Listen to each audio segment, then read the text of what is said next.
નમસ્કાર, આપ સૌને સ્વતંત્રતા દિવસની ખૂબ ખૂબ શુભકામનાઓ. 15મી ઓગસ્ટ એટલે આ દેશના તમામ નાગરિકોએ ગર્વ લેવાનો દિવસ. આ એ દિવસ છે જ્યારે આપણા દેશે ગુલામીની બેડીઓ તોડી અને આઝાદી હાંસલ કરી હતી.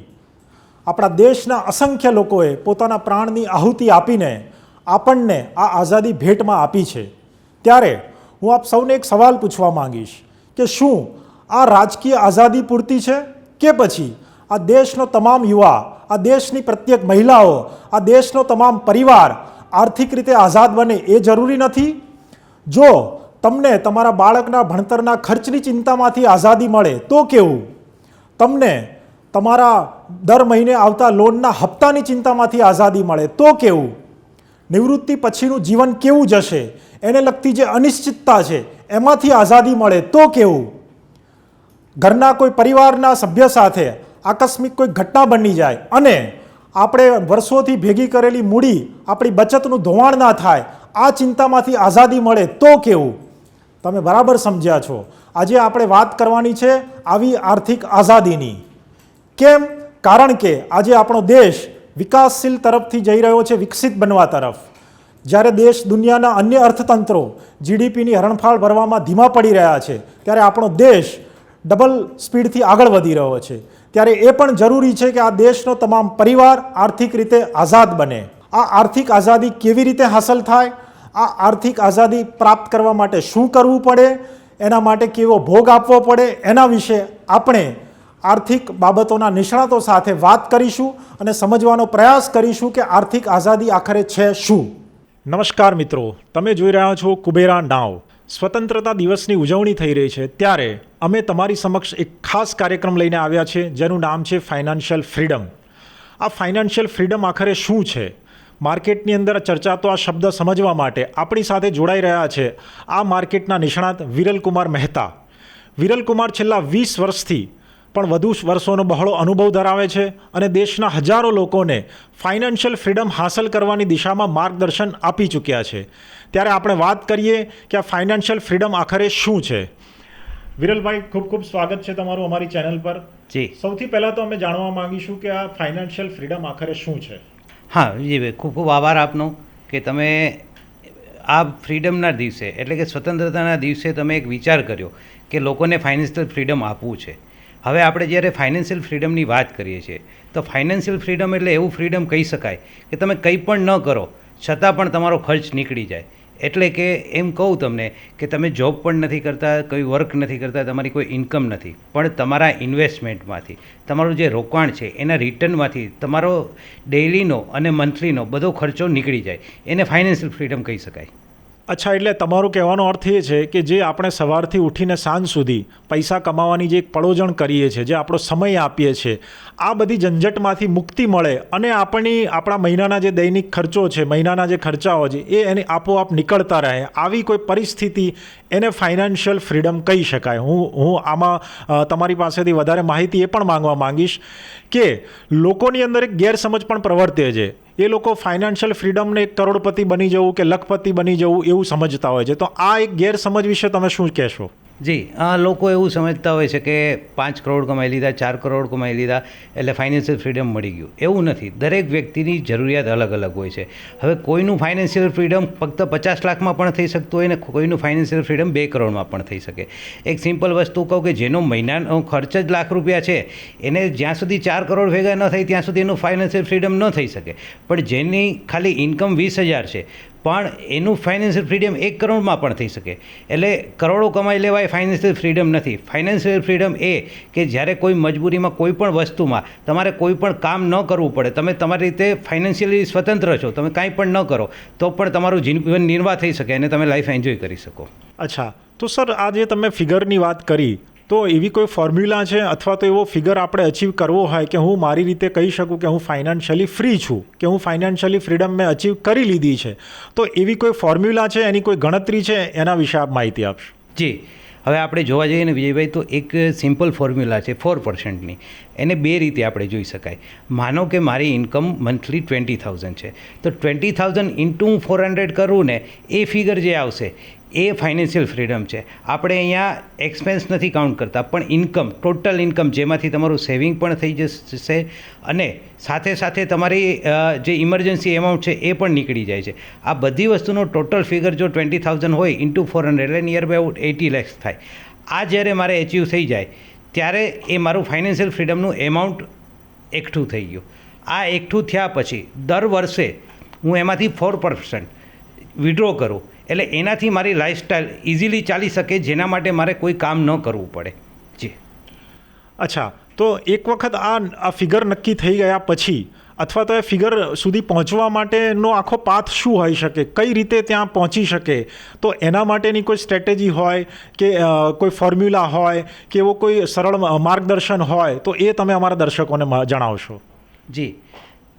આ ફાઇનાન્શિયલ ફ્રીડમ એચીવ કરવા માટે તમારે એક 4 સ્ટેપ લેવા પડે. સૌથી પહેલું સ્ટેપ હોય છે એમાં, જે છે બજેટિંગ.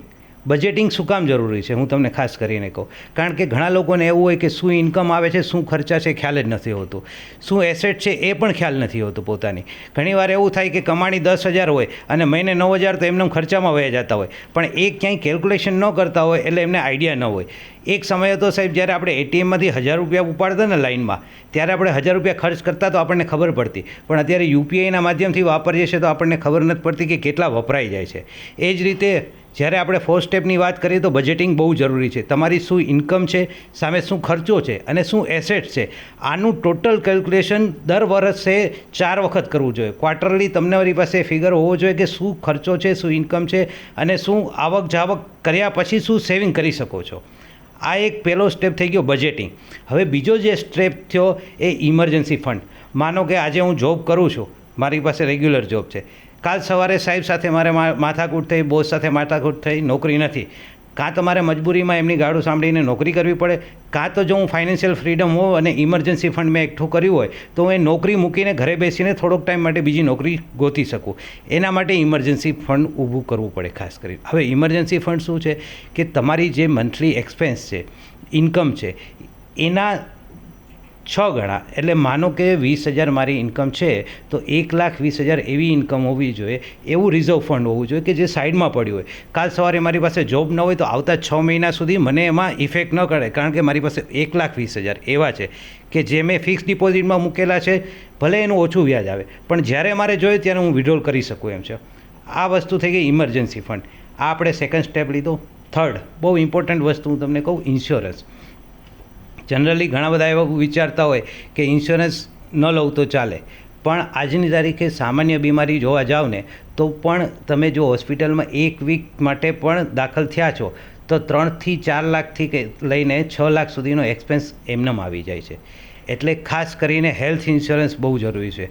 હવે જો તમે ઇન્કમ કરો છો, તમારા પરિવાર માટે કરો છો, સૌથી પહેલો હેલ્થ ઇન્સ્યોરન્સ, સેકન્ડ છે લાઈફ ઇન્સ્યોરન્સ. લાઈફ ઇન્સ્યોરન્સ નથી લેતા તો ટર્મ પ્લાન. ટર્મ પ્લાન કઈ રીતે લેવો કે જે તમારી ઇન્કમ છે એની સામે કેલ્ક્યુલેશન કરીને એનું એક કેલ્ક્યુલેટર છે, એ તમને ગૂગલ પણ અવેલેબલ છે ને બધી જગ્યાએ અવેલેબલ છે. એટલે માનો કે મારી 20,000ની ઇન્કમ છે તો નિયર એબાઉટ મારે મિનિમમ 30 લાખનો તો ટર્મ પ્લાન લેવો જ જોઈએ. આ એક મિનિમમ હું તમને કહું છું કે કાલ સવારે મને કાંઈ થઈ ગયું તો મારા ફેમિલીને એ 30 લાખ આવશે તો એમાંથી એનો ખર્ચો નીકળી શકશે. આ વાત થઈ ગઈ, આપણે થર્ડ પોઈન્ટ લઈ લીધો, બરાબર છે.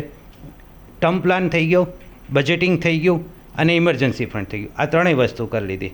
હવે ચોથું સ્ટેપ સૌથી મહત્ત્વનું, સેવિંગ.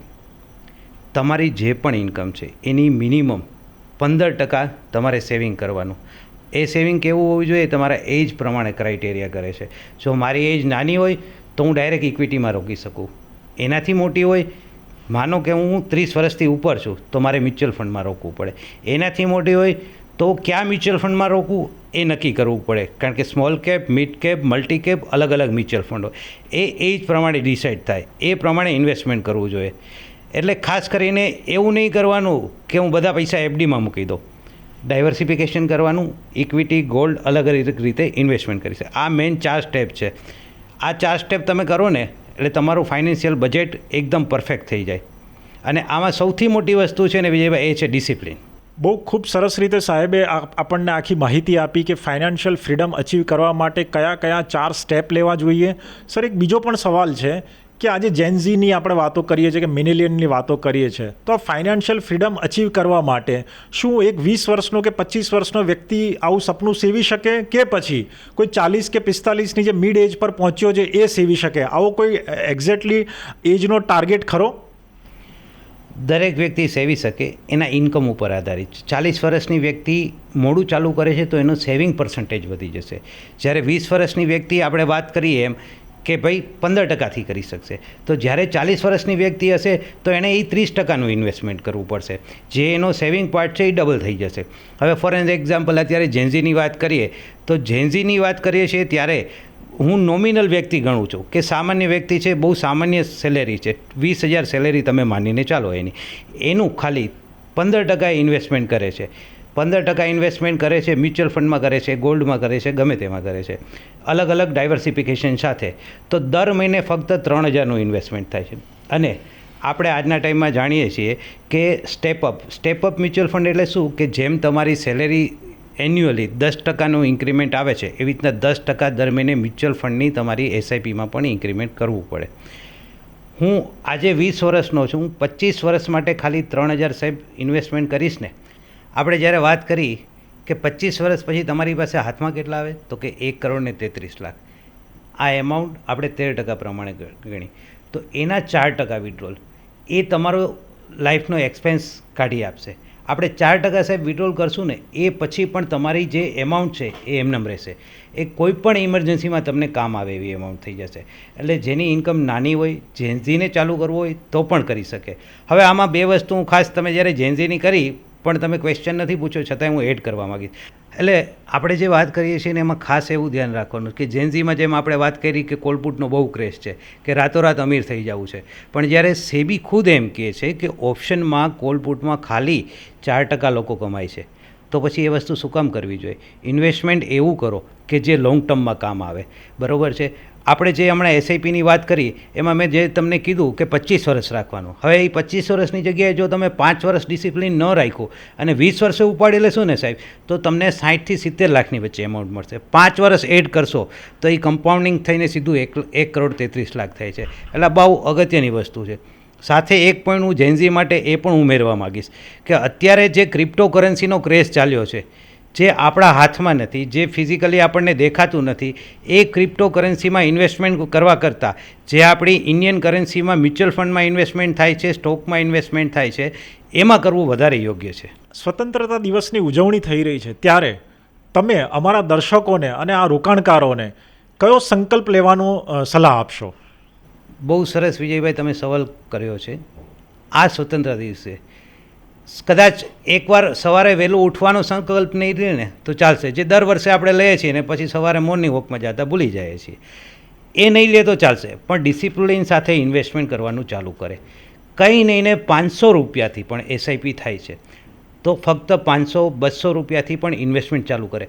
અને જે ઇન્વેસ્ટમેન્ટ ચાલુ કરીએ એ કન્સિસ્ટન્સી સાથે, એટલે કે આજે ચાલુ કર્યું તો એ આવતા 25 વર્ષ સુધી કન્ટિન્યુ ચાલુ રહે.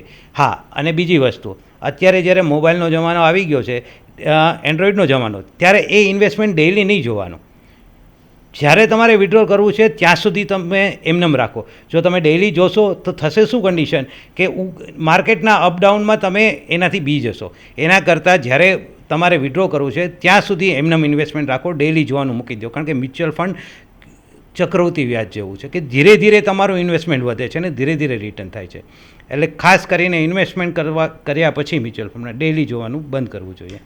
તો આ હતા વિરલભાઈ કે જેમણે ફાઇનાન્શિયલ ફ્રીડમને લઈને લોકોમાં પ્રવર્તી ગેરસમજણને દૂર કરવાનું એક સરસ ઉદાહરણ આપ્યું છે. કયા 4 સ્ટેપ્સ લેવા જોઈએ, કેવી રીતે ફાઇનાન્શિયલ ફ્રીડમની ફિગર નક્કી કરવી જોઈએ, આ તમામ માહિતી આપણને ખૂબ સરસ રીતે સમજાવી છે. ખૂબ ખૂબ આભાર વિરલભાઈ, અને સ્વતંત્રતા દિવસની એક કુબેરા નાવની ટીમ તરફથી આપને ઘણી ઘણી શુભેચ્છાઓ. તો મિત્રો, આર્થિક આઝાદી શું છે એ આજે આપણે બહુ સારી રીતે આપણા નિષ્ણાતો પાસેથી સમજ્યા. આર્થિક આઝાદી એ કંઈ રાતોરાત પ્રાપ્ત થતી વસ્તુ નથી. તે હાંસલ કરવા માટે જરૂરી છે એક યોગ્ય નિર્ણયની. આ યોગ્ય નિર્ણય ધીમે ધીમે એક આદત બને છે અને આ આદત થકી જ એક સમૃદ્ધ ભવિષ્યનું નિર્માણ થાય છે. કારણ કે જો આ દેશનો તમામ પરિવાર આર્થિક રીતે આઝાદ હશે તો જ એક મજબૂત સમાજ બનશે. અને આ મજબૂત સમાજના કારણે જ એક સમૃદ્ધ ભારતનું નિર્માણ થશે અને આ સમૃદ્ધ ભારત ખરા અર્થમાં આપણા અર્થતંત્રને આત્મનિર્ભર બનાવશે. આપણે બચપણથી એક રાષ્ટ્રીય પ્રતિજ્ઞા લેતા આવ્યા છીએ. કદાચ તમને આ પ્રતિજ્ઞા યાદ હશે કે ભારત મારો દેશ છે, બધા ભારતીયો મારા ભાઈ બહેન છે. આ પ્રતિજ્ઞા જે ભાવનાથી લેતા હતા એ જ ભાવનાને હું આગળ વધારતા આજે એક નવી પ્રતિજ્ઞા લેવડાવવા માંગુ છું. આ પ્રતિજ્ઞા છે આર્થિક આઝાદ બનવાની. તો આવો આજે આપણે પ્રતિજ્ઞા લઈએ કે આ દેશના એક જવાબદાર નાગરિક તરીકે હું મારા પરસેવાની એક એક પાઈનું સન્માન કરીશ.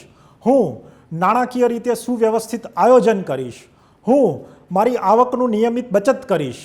હું બિનજરૂરી દેવું લેવાનું ટાળીશ. હું મારા પરિવારની આર્થિક સુખ સમૃદ્ધિ વધે તે દિશામાં સક્રિય પ્રયાસ કરીશ.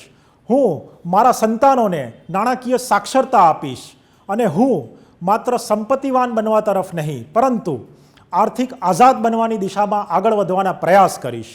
તો આજના આ સ્વતંત્રતા દિવસે આપણે સૌ સંકલ્પ લઈએ અને આવતીકાલની સવારથી જ આર્થિક આઝાદ બનવાની દિશામાં સક્રિય પ્રયાસ શરૂ કરીએ. આપ સૌને આ 80મા સ્વતંત્રતા દિવસની ખૂબ ખૂબ શુભેચ્છાઓ. જય હિન્દ, વંદે માતરમ.